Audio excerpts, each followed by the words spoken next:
Azərbaycan həndbol komandaları 3 aydır ki, maaş almır. Bir xəbər media xəbər verir ki, bununla bağlı Qafqazinfoya komandaların üzvləri və məşqçiləri müraciət edib.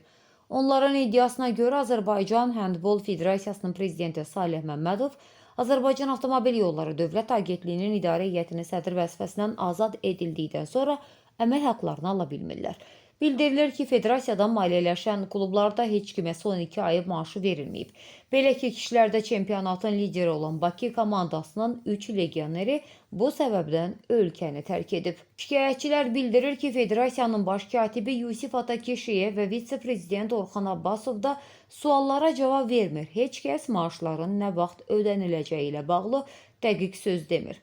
Şikayətlə bağlı Yusif Atakişiyev açıqlamasında maliyyə problemləri yaşadıqlarını təsdiqləyib. 3 ay deyil, 2 aydır ki, maaşlar verilmir.